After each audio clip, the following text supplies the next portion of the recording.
Apple को Trump का tariff धमक जदि अमेरिका रे बिक्री होता आईफोन अमेरिका रे निर्मित होई न थाए तेबे एप्पल कंपनी को 25% टारिफ देवाक पड़िबो। निज सोशल मीडिया हैंडल रे ए संपर्क रे पोस्ट करिसेंती अमेरिका राष्ट्रपति डोनाल्ड ट्रंप। भारत किंबा अन्य देश रे निर्मित आईफोन अमेरिका रे बिक्री कले एप्पल कंपनी को 25% अधिक टारिफ देवाक पड़िबो बोली ट्रंप कहिसेंती।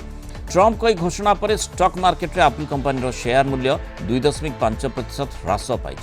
तेरे कौन से निर्दिष्ट कंपनी विरोध में अमेरिका राष्ट्रपति टारिफ लगे पारिबे कि नहीं से संपर्क में चर्चा चलता बेले ट्रंप को नुआ धमक को नहीं एप्पल पक्षर किसी कहुई ना। एप्पल निज आईफोन निर्माण यूनिट चीन रु भारत को स्थानांतरित करने को उद्यम कर ट्रंप का धमक एप्पल अड़ुआ सृष्टि करिछि। पूर्व एप्पल सीईओ टीम कुक को भारत में उत्पादन यूनिट न खोलने को परामर्श देते ट्रंप। भारत में टिकस हार सर्वाधिक थिबारु सेठारे उत्पाद बिक्री करिबारे समस्या हेबो बोली कहिथिले ट्रंप।